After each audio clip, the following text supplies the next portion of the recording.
Hi friends, मैं चंदन कुमार अपने इस यूट्यूब चैनल पे आपका स्वागत करता हूँ। कैसे हैं आप लोग? मेरे ख्याल से आप लोग बहुत अच्छे होंगे और लॉकडाउन में पढ़ाई भी अच्छे से कर रहे होंगे। खास करके मैंने जो वीडियो डाला है उसको भी आप लोग देख रहे होंगे और उसी वीडियो को देखने पे आप लोगों ने जो बोला था कि सर सीरीज़ डालिए, टेस्ट सीरीज़ शुरू कीजिए, वो मैंने शुरू किया है।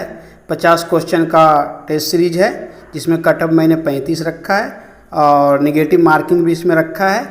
तो हर एक क्वेश्चन के साथ मैं आपको आंसर नहीं बताऊंगा, आंसर मैंने लास्ट में डाला है, इसलिए आप लोग एक कॉपी और एक पेन लेके बैठिए और हर एक क्वेश्चन का आंसर लिखते जाइए। लास्ट स्लाइड में जो आपको मिलेगा आंसर शीट, उससे आप मैच कीजिए। मैच करने के बाद जो मार्क्स आया आपको वो आप मुझे कमेंट्स बॉक्स में भेज सकते हैं। इसमें नेगेटिव मार्किंग भी है, 3 क्वेश्चन पे 1 मार्क का नेगेटिव है, इट मीन्स 1/3।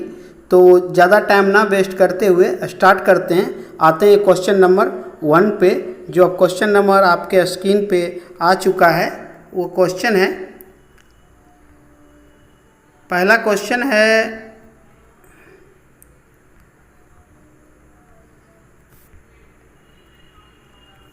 भारत द्वारा सबसे ज़्यादा निर्यात किया जाने वाला कृषि पदार्थ है।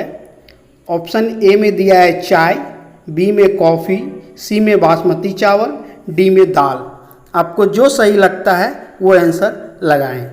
मैं आपको हर एक क्वेश्चन के बीच में 10-10 सेकेंड का टाइम दूंगा ताकि आप समझ के अच्छे से लिख सकें।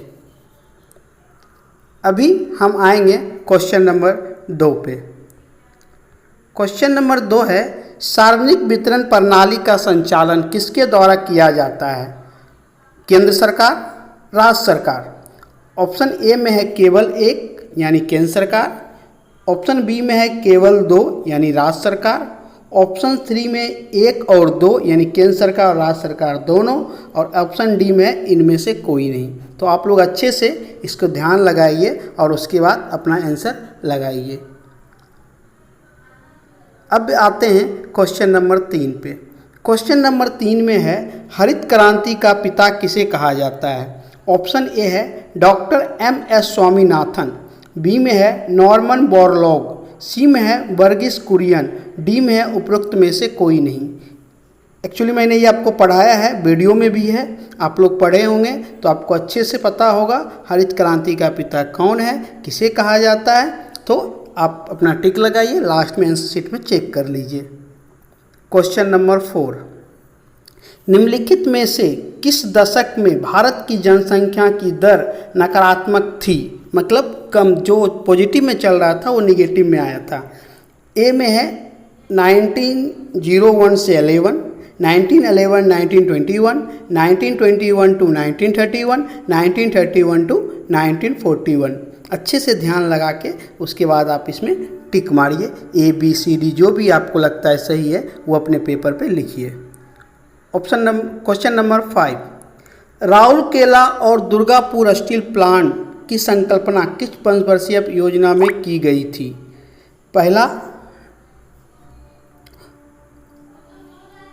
पहली, दूसरी, तीसरी, चौथी। जो आपको सही लगता है उसको आप लगाएं।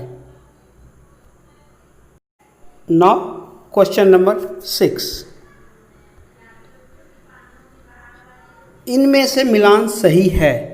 नंबर 1 पीली क्रांति अंडे के लिए, नंबर 2 सुनहरी क्रांति तिलहन के लिए, नंबर 3 गोल क्रांति आलू के लिए, नंबर 4 भूरी क्रांति उर्वरक के लिए।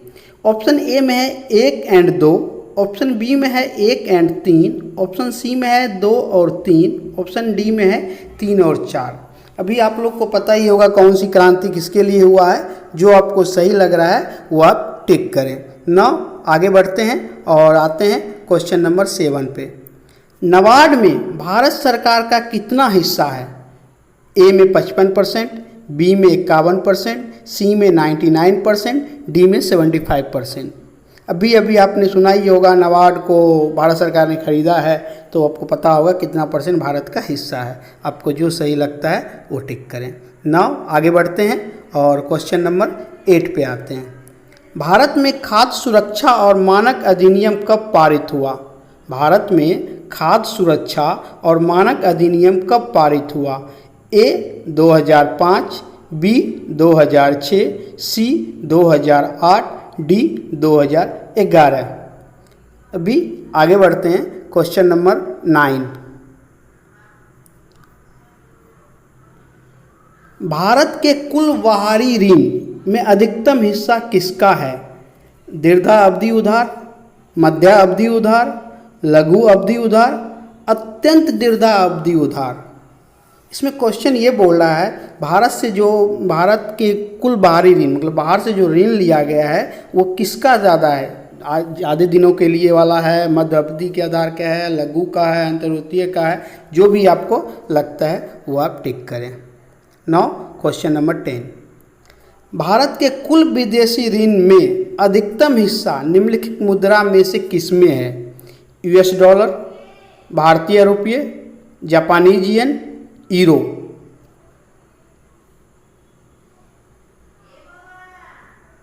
Next question number 11। भारत में प्रत्यक्ष कर का सबसे ऊंचा प्राधिकरण कौन सा है? जो एग्जीक्यूटिव है, प्रशासनिक जो चीज़ है जो सबसे ऊपर है वो कौन सा है?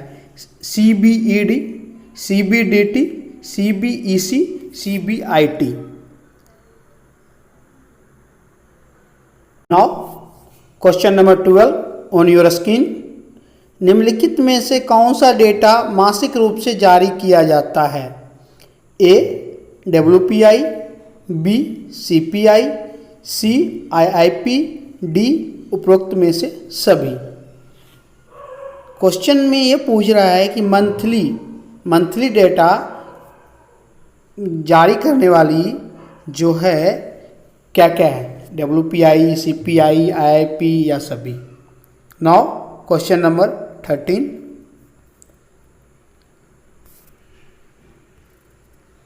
निम्नलिखित में से कौन सा कर अप्रत्यक्ष कर नहीं है? इनडायरेक्ट टैक्स नहीं है? निगम कर, एक्साइज ड्यूटी, बिक्री कर, सेवा कर। तो आपको ये पता करना है इसमें से प्रत्यक्ष कर कौन है वो आपको टिक करना है, या फिर अप्रत्यक्ष कर नहीं है वो जो भी है। Now question number 14। परिवार नियोजन बीमा योजना कब लॉन्च हुई? 2004 में, 2005 में, 2007 में या 2009 में? Now question number 15। राष्ट्रीय विनिर्माण नीति के अनुसार राष्ट्रीय निवेश और विनिर्माण जोन का न्यूनतम क्षेत्रफल कितना होना चाहिए? 1000 हेक्टेयर, 2000 हेक्टेयर, 4000 हेक्टेयर या फिर 5000 हेक्टेयर? Now question number 16। अभी ज्योग्राफी स्टार्ट हो गया। 15 क्वेश्चन जो मैंने आप लोग को पहले बोला था इकोनॉमिक्स से होगा वो कंप्लीट हो गया। अभी ज्योग्राफी। पीर पंजाल पर्वत श्रेणी किस राज्य में स्थित है? जब मैं हिमालय का पढ़ा रहा था तो उसमें मैंने बताया था कौन कौन सी पर्वत श्रेणी कहाँ कहाँ है। तो आपको बताना है पीर पंजाल पर्वत श्रेणी किस राज्य में स्थित है। Option A Arunachal Pradesh, option B Jammu Kashmir, option C Punjab, option D Uttarakhand. Now question number 17। Bharat भूमध्य रेखा के उत्तर में किस अक्षांश के बीच में स्थित है? पहले वीडियो में जब मैंने भारत की अवस्थिति या स्थिति पढ़ाया था तो हमने बताया था कितने के अक्षांश के दशांतर के बीच है। तो आपको उसी से कंसर्न ये क्वेश्चन है, अक्षांश के बारे में पूछा जा रहा है। ऑप्शन ए में है 8 डिग्री 4 मिनट से 37 डिग्री 6 मिनट तक, बी 7 डिग्री 4 मिनट से 39 डिग्री 6 मिनट तक, सी 8 डिग्री 7 मिनट से 36 डिग्री 6 मिनट तक और डी 7 डिग्री 4 मिनट से 40 डिग्री 6 मिनट तक। आप लोग को जो सही लगता है वो आंसर लिखें। नाउ हम आगे बढ़ते हैं क्वेश्चन नंबर 18। निम्नलिखित में से भारत में ही उत्पन्न होने वाली सबसे लंबी नदी कौन सी है? ध्यान दीजिए, क्वेश्चन में पूछा जा रहा भारत में ही उत्पन्न होने वाली। तो ऑप्शन ए में है ब्रह्मपुत्र, ऑप्शन बी में है गंगा, ऑप्शन सी में है जमुना, ऑप्शन डी में है गोदावरी। नाउ क्वेश्चन नंबर 19, निम्नलिखित में से भारत के किस राज्य की सीमा म्यांमार से नहीं लगती है? मतलब जो सीमा म्यांमार के बॉर्डर पे नहीं है। Option A Arunachal Pradesh, option B Manipur, option C Nagaland, option D Assam. Now question number 20, Malwa पठार किस राज्य का हिस्सा नहीं है? ध्यान से क्वेश्चन सुनिए, मालवा पठार किस राज्य का हिस्सा नहीं है? Option A Rajasthan, option B Gujarat, option C Maharashtra, option D Madhya Pradesh. Now question number 21, Bharat की स्थलीय सीमा कितने देशों से लगती है? ऑप्शन ए 6 देशों से, ऑप्शन बी 7 देशों से, ऑप्शन सी 8 देशों से, ऑप्शन डी 9 देशों से। ये सारा क्वेश्चन हमारे पहले ज्योग्राफी के पहले वीडियो से ही लिया गया है। तो यदि आपने देखा होगा वीडियो और आपके ध्यान में होगा तो पक्का आप इस सारे क्वेश्चनों के आंसर सही लगाएंगे। नाउ क्वेश्चन नंबर 22, भूटान के साथ भारत के किस राज्य की सीमा सबसे ज़्यादा लंबी है? क्वेश्चन फिर से सुनिएगा ध्यान से, भूटान के साथ भारत के किस राज्य की सीमा सबसे ज़्यादा लंबी है? असम, सिक्किम, अरुणाचल प्रदेश, पश्चिम बंगाल। नाउ क्वेश्चन नंबर 23,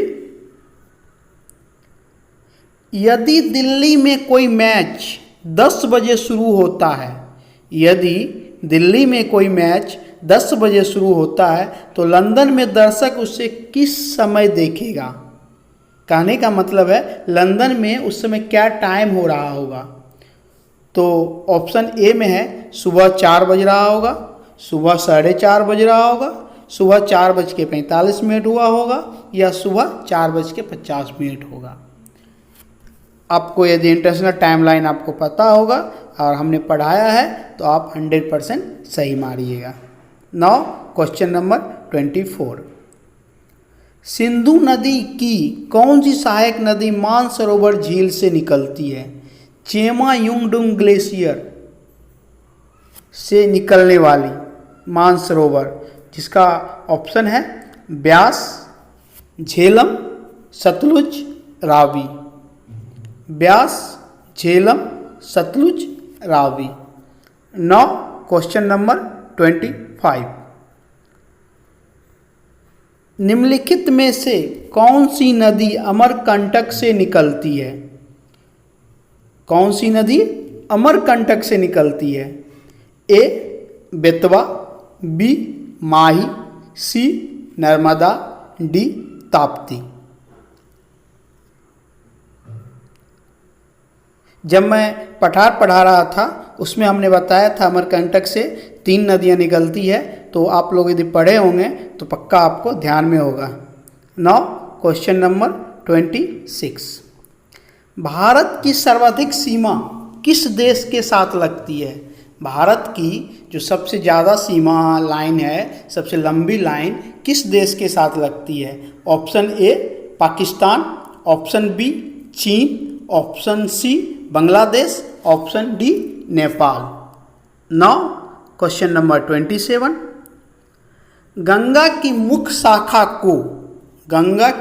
शाखा को बांग्लादेश में किस नाम से जाना जाता है?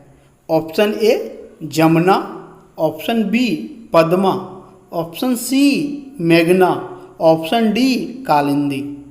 तो ध्यान से इसका आंसर टिक कीजिए। नाउ क्वेश्चन नंबर 28, भारतीय मानक समय किस अक्षांश पर निश्चित किया गया है? 85.5 degree east, 83.5 degree east, 82.5 degree east या 84.5 डिग्री ईस्ट।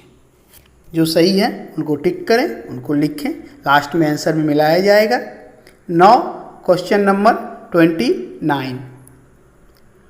अरावली और विंध्य क्षेत्र के बीच में, अरावली और विंध्य क्षेत्र के बीच में कौन सा पठार स्थित है? जब मैं पठार पढ़ाया था तो आपको मैं पढ़ाया था, ध्यान होगा कौन सा पठार कहाँ कहाँ है, मानचित्र के साथ बताया था मैंने।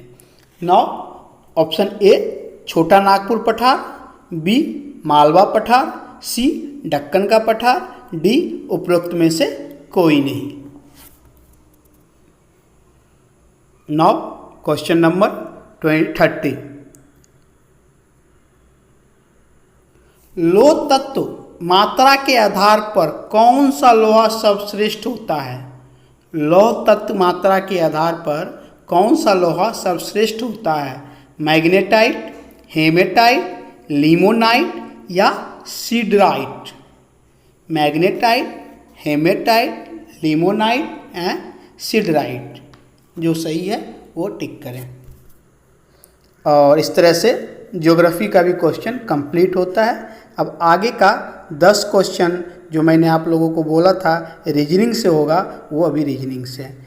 इसमें थोड़ा सा आपको टाइम भी लगेगा, तो जिनको ज़्यादा टाइम लगता है, मेरे टाइम में नहीं हो पाता है, वो इसको थोड़ी के लिए पॉज करके इसको बना सकते हैं।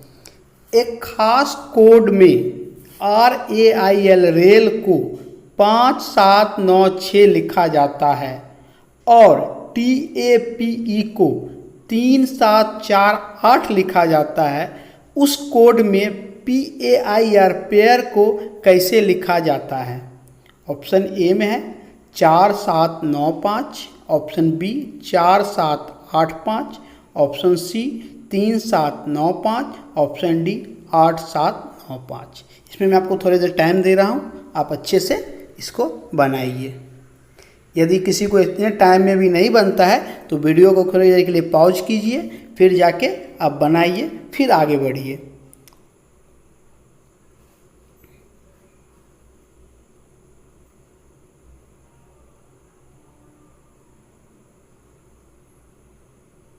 Now question number 32।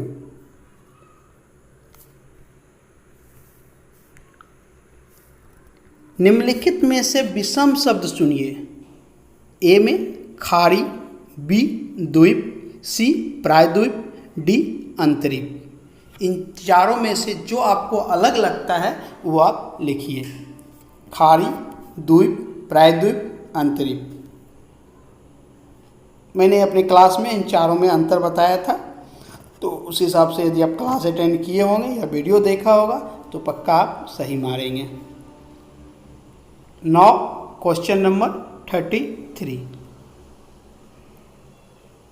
यदि आज बुधवार है तो अगले रविवार के 25 दिन बाद, क्वेश्चन ध्यान से सुनिए, यदि आज बुधवार है तो अगले रविवार के 25 दिन बाद कौन सा दिन होगा? ऑप्शन ए रविवार, ऑप्शन बी सोमवार, ऑप्शन सी बृहस्पतिवार, ऑप्शन डी शनिवार। इसमें भी मैं आपको 10 से 12 सेकेंड एक्स्ट्रा टाइम दे रहा हूँ।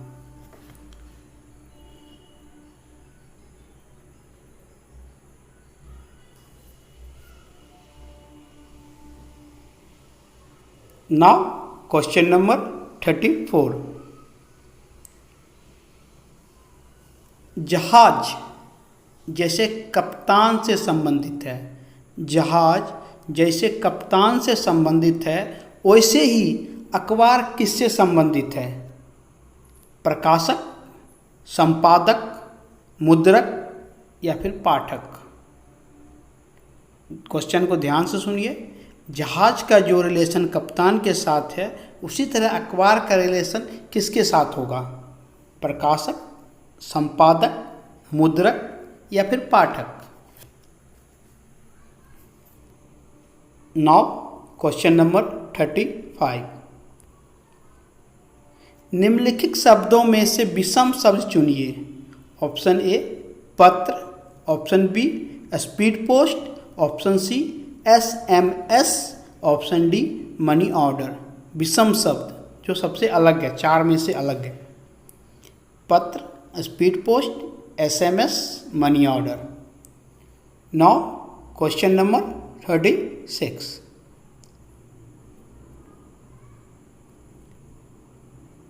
एक महिला की ओर संकेत करते हुए साइमन ने कहा, वह मेरे पिता की एकमात्र बहन की पुत्री है। वह मेरे पिता की एकमात्र बहन की पुत्री है। वह महिला साइमन से किस प्रकार संबंधित है? ए माता, बी फुफेरी बहन, सी बहन, डी बुआ।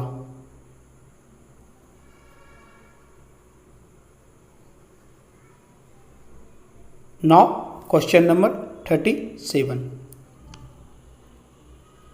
एक्स और वाई भाई भाई है। एक्स और वाई भाई भाई है। आर वाई का पिता है। एस टी का भाई है और एक्स का मामा है। टी का आर से क्या संबंध है?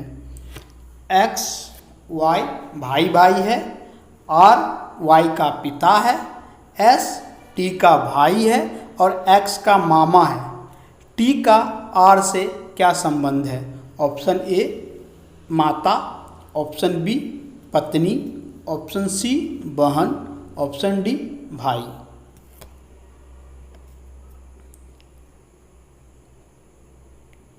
Now question number 38।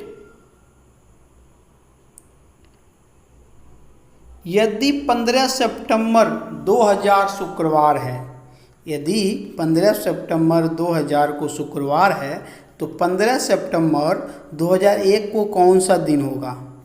क्वेश्चन को ध्यान दीजिएगा। 15 सितंबर 2000 में शुक्रवार था या है, तो आने वाला टाइम जो 15 सितंबर 2001 होगा उसमें कौन सा दिन होगा? ऑप्शन ए रविवार, बी बृहस्पतिवार, सी शनिवार, डी शुक्रवार।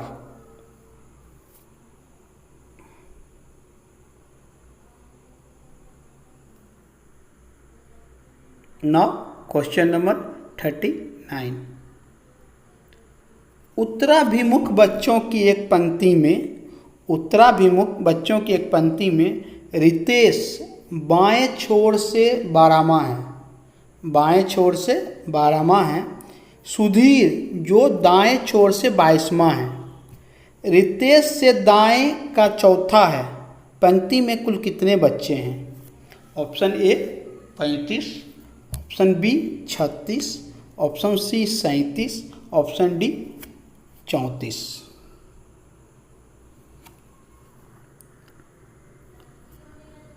Now question number 40। यदि हरा का अर्थ लाल, लाल का अर्थ पीला, पीले का अर्थ नीला, नीले का अर्थ नारंगी हो तो बताइए स्वच्छ आकाश का रंग कैसा दिखाई देता है? तो आप लोग को पता होगा जब आकाश स्वच्छ हो तो किस कलर का दिखाई देता है और उस कलर को क्या बोला जाता है वो आपको बताना है। ऑप्शन ए नारंगी, ऑप्शन बी हरा, ऑप्शन सी पीला, ऑप्शन डी लाल। ठीक है। Now question number 41। Mobile phone पर भारत का पहला डिजिटल बैंक, ध्यान से सुनिएगा, भारत का पहला डिजिटल बैंक का शुभारंभ किस बैंक ने किया है? अभी तक हमने जो 10 रीजनिंग की बात की थी वो रीजनिंग कंप्लीट हो गया है। यहाँ से आपका जो है जीके का क्वेश्चन, करंट अफेयर्स का क्वेश्चन से रिलेटेड क्वेश्चन है। ठीक है। Now option A HDFC, B axis bank, C ICICI bank या Bharatiya state bank. Now question number 42। कौन सा मेट्रो शहर भारत का पहला वाईफाई सक्षम शहर बन गया है? मुंबई, नई Delhi, Kolkata, Chennai. Now question number 43। Deendayal Antyodaya Antyodaya योजना किस क्षेत्र के साथ जुड़ी है? महिला सशक्तिकरण, गरीबी उन्मूलन, कौशल विकास, वित्तीय समावेशन। इकोनॉमिक्स क्लास में भी मैंने इसके बारे में पढ़ाया है, इसकी थोड़ी चर्चा की है। आप लोग वीडियो देखे होंगे या फिर क्लास अटेंड किए होंगे तो 100% आपको पता होगा। नाउ क्वेश्चन नंबर 44, केंद्र सरकार की हृदय योजना, केंद्र सरकार की हृदय योजना किस क्षेत्र के लिए शुरू की गई है? रोजगार, श्रमिकों के स्वास्थ्य, विरासत हेरिटेज विकास या शिक्षा। हृदय योजना के बारे में भी मैंने काफ़ी अच्छे से पढ़ाया है, वीडियो भी है उसका। नाउ क्वेश्चन नंबर 45, भारत की पहली वातानुकूलित रेल एम्बुलेंस सेवा कहाँ पर आरंभ की गई? एयर कंडीशनर रेल एम्बुलेंस कहाँ शुरू की गई? शिमला, मुंबई, चंडीगढ़ या फिर सूरत। इस तरह से 5 जो हमने बोला था जी के, वो करंट अफेयर्स खत्म हो गया। नाउ मैथमेटिक्स के लास्ट 5 क्वेश्चन, इसमें भी मैं आपको थोड़ा एक्स्ट्रा टाइम दूंगा। 10 क्रमागत संख्याएं दी गई है, मध्य में दी गई 2 संख्याओं का औसत 13.5 है, तो प्रथम 6 संख्याओं का योग क्या होगा? Option A 65, option B 59, option C 80, option D 69। तो आप लोग इसे फटाफट बनाइए और फटाफट आंसर दीजिए।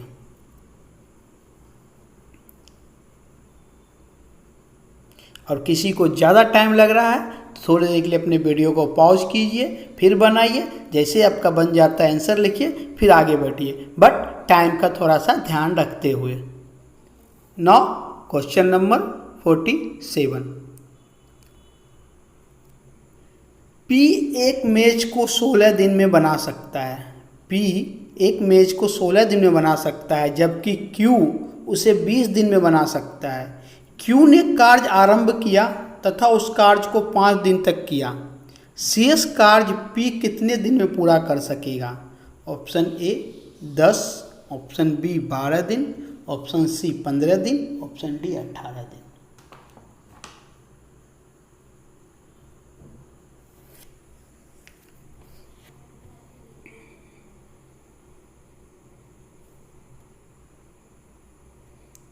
नाउ क्वेश्चन नंबर 48,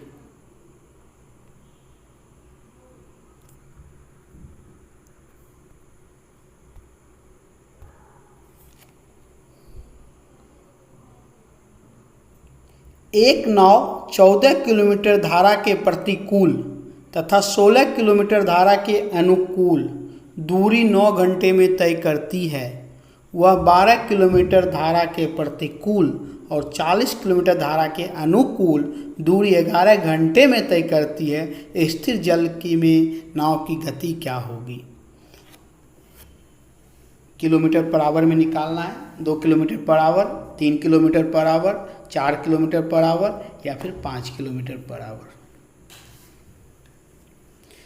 जिनको दिए हुए टाइम में नहीं हो रहा है वो वीडियो को पॉज करें, अपना बनाएं, बनाने के बाद आंसर लिखें, बट थोड़ा टाइम का ध्यान रखते हुए।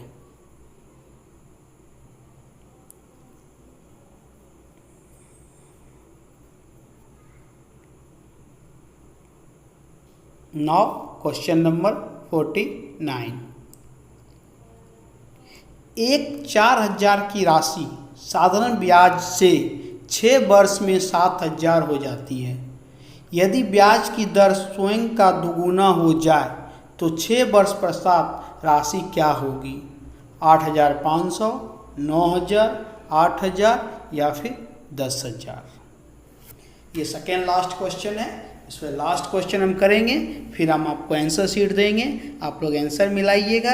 आंसर मिलाने के बाद प्लस माइनस जो भी है मार्क्स टोटल लेने के बाद अपना अपना मार्क्स हमें कमेंट्स बॉक्स में भेजें, हम देखेंगे किसने कितना कैसा किया नहीं किया।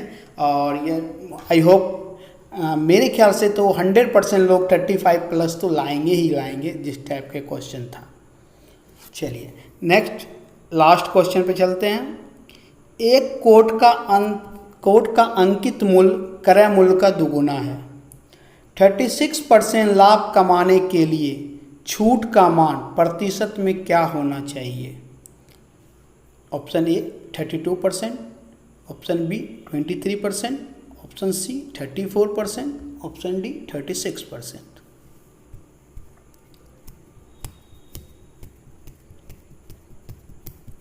इस तरह से 50 क्वेश्चन का जो हमने सीरीज तैयार किया था वो हम आप लोग के सामने दे दिया सारा क्वेश्चन। अभी हम आपको आंसर देंगे, आंसर आप मिलाइए और आई होप सबने काफ़ी अच्छा किया होगा। तो अभी इस तरह से सारा क्वेश्चन ख़त्म और ना अभी आंसर मैं एक एक करके सारे आंसर बनाता हूँ, आप हो सके तो आप मिलाते जाइए। 1 का सी, 2 का सी, 3 का बी, 4 का बी, 5 का बी, 6 का डी, 7 का सी, 8 का बी, 9 का ए, 10 का ए, 11 का डी, 12 का डी, 13 का ए, 14 का बी, 15 का डी, 16 का बी, 17 का ए, 18 का बी, 19 का डी, 20 का सी, 21 का बी, 22 का ए, 23 का बी, 24 का सी, 25 का सी, 26 का सी, 27 का बी, 28 का सी, 29 का बी, 30 का ए, 31 का ए, 32 का डी, 33 का सी, 34 का बी, 35 का सी, 36 का बी, 37 का बी, 38 का सी, 39 का सी, 40 का ए, 41 का सी, 42 का सी, 43 का सी, 44 का सी, 45 का बी, 46 का डी, 47 का बी, 48 का डी, 49 का डी एंड 50 का ए।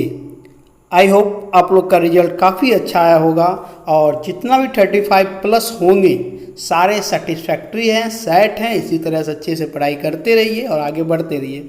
जिनका 40 प्लस आता है वो गुड हैं, जिनका 45 प्लस आता है वो एक्सेलेंट हैं और जिनको 35 से कम आता है उनको थोड़ा एक्स्ट्रा एफर्ट लगाने की ज़रूरत है, थोड़ा अच्छे से पढ़ाई करने की ज़रूरत है, बट वो भी पीछे नहीं है। अच्छे से पढ़ाई करेंगे, नेक्स्ट टेस्ट में आप और ज़्यादा अच्छा मार्क्स लाएंगे।